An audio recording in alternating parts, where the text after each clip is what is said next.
दोस्तों, 15 नवंबर 2024 शुक्रवार के दिन करीब 400 वर्षों बाद एक दिव्य और दुर्लभ संयोग बनने जा रहा है, क्योंकि इस दिन साल की सबसे बड़ी पूर्णिमा कार्तिक पूर्णिमा पड़ने जा रही है।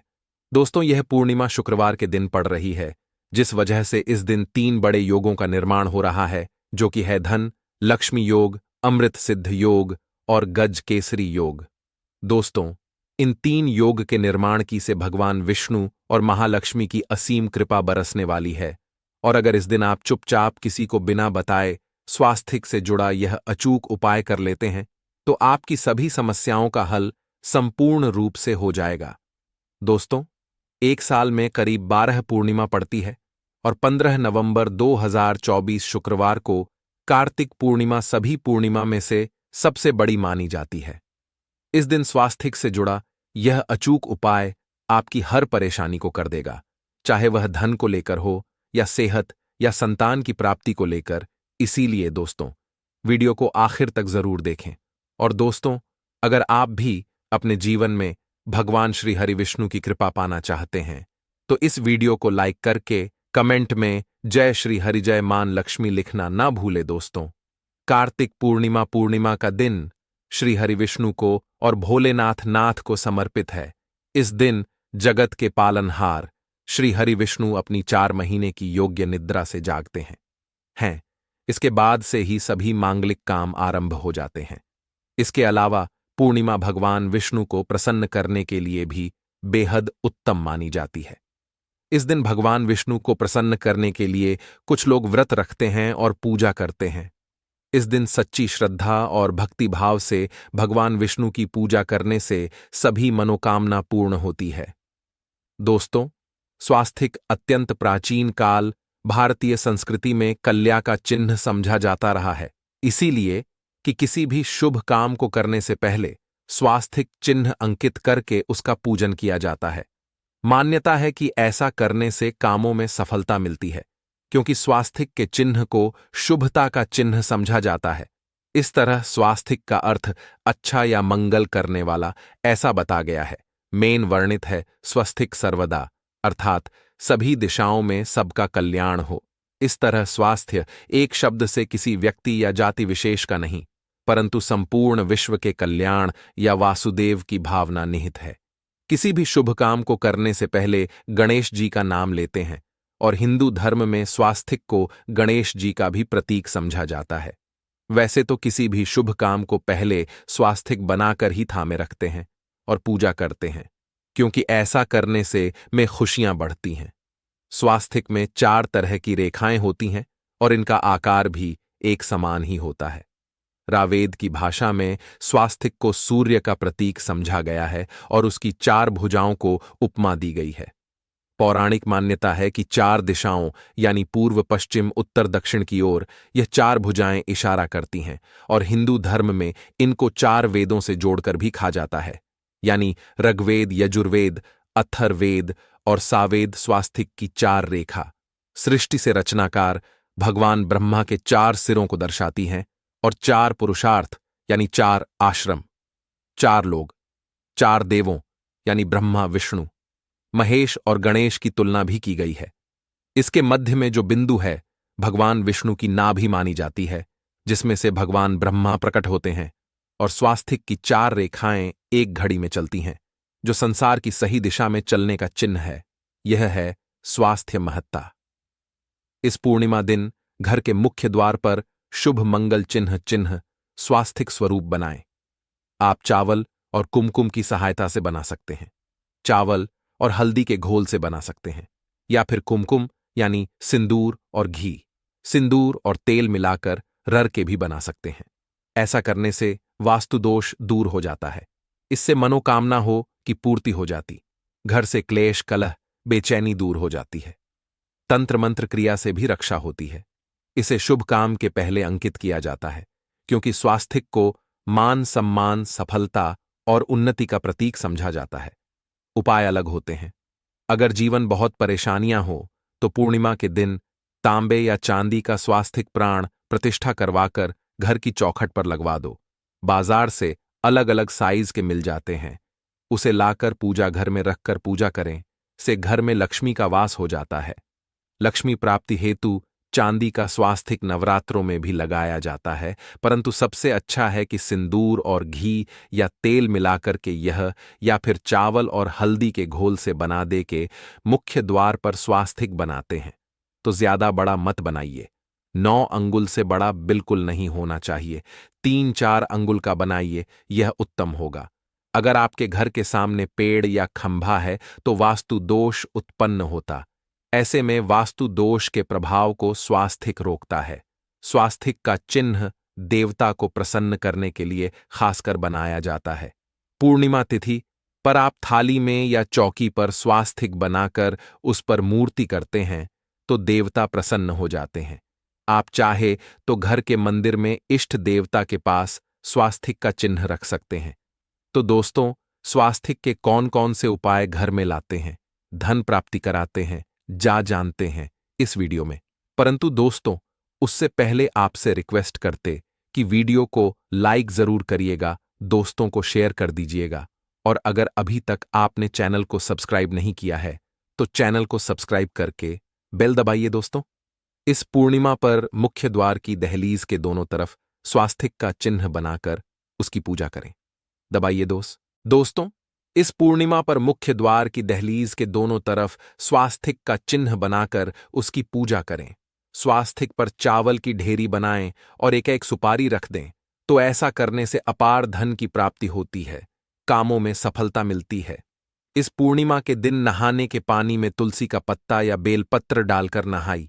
यह स्नान के जल में जब आप बेलपत्र डाल देते हैं तो सभी तीर्थ स्थानों में स्नान करने सम्मान पुण्य फल आपको हासिल हो जाते हैं।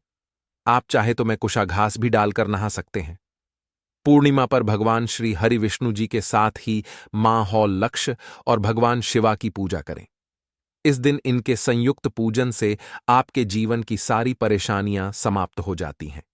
इस दिन आप अपने घर के पूजा स्थान पर एक में कुमकुम से स्वास्तिक बना लें। स्वास्तिक के ऊपर थोड़े से अक्षत और एक सुपारी रख दें। इसे 21 दिन तक वही रहने दें। बाद में सुपारी को उठाकर की मूर्ति के पास रख दे। 2 दिन तक यह बने रहने से आपके जीवन में कभी धनन की कभी कमी नहीं होती।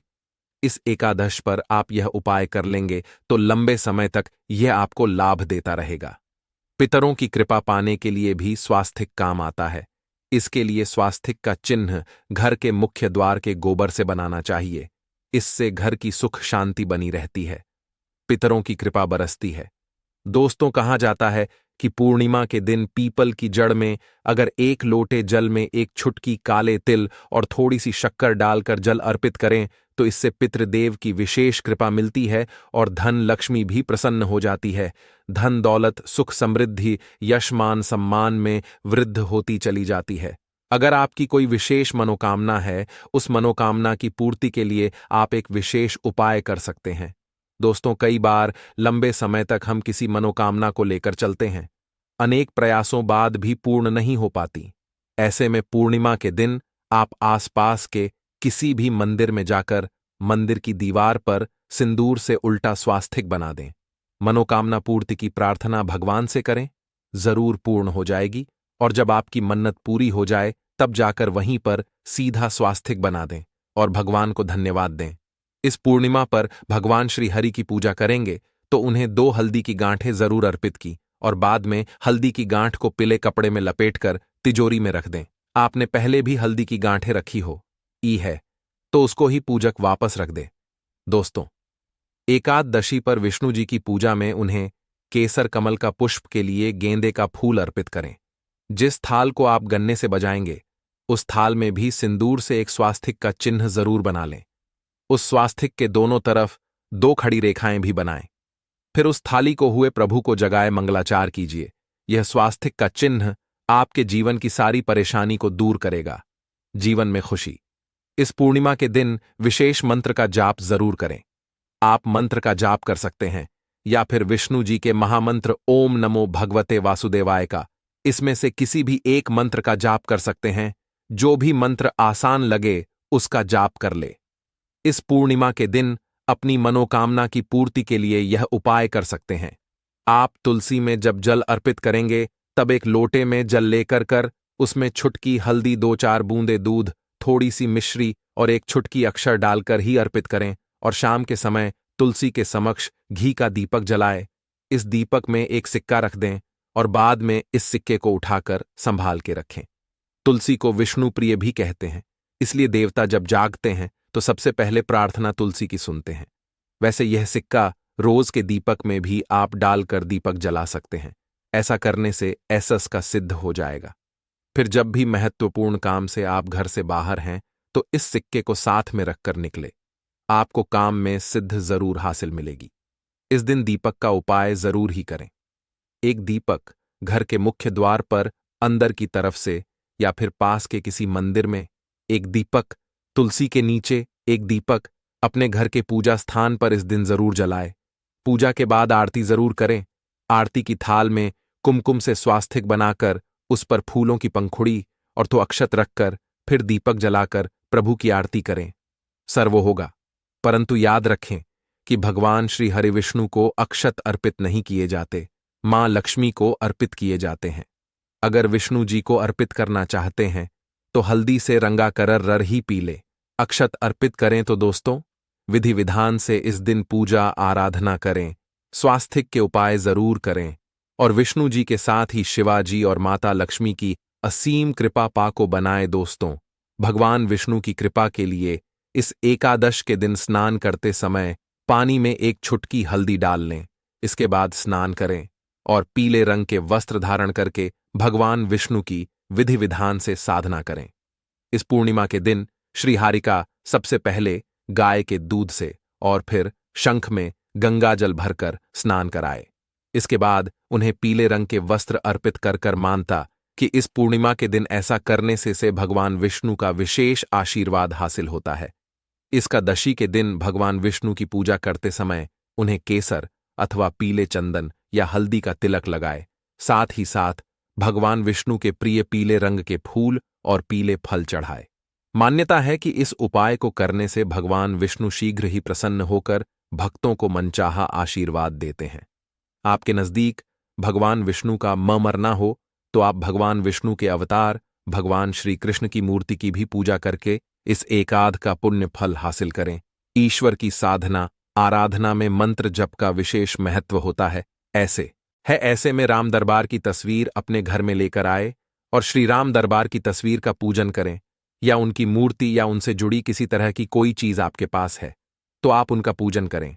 सारे देवी देवताओं का आपको आशीर्वाद मिल जाता है।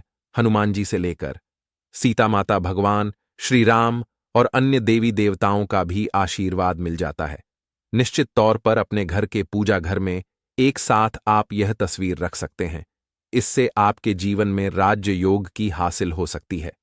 दोस्तों, इसी तरह यदि आप अपने घर के पूजा घर में या किसी अन्य स्थान पर यदि कोई तस्वीर रखना चाहते हैं और उसे लगाकर अपने घर में लाभ हासिल करना चाहते हैं तो अपने घर में या पूजा आपको निश्चित तौर पर त्रिदेव की तस्वीर या मूर्ति एक ही स्थान पर लाकर अवश्य रखनी चाहिए।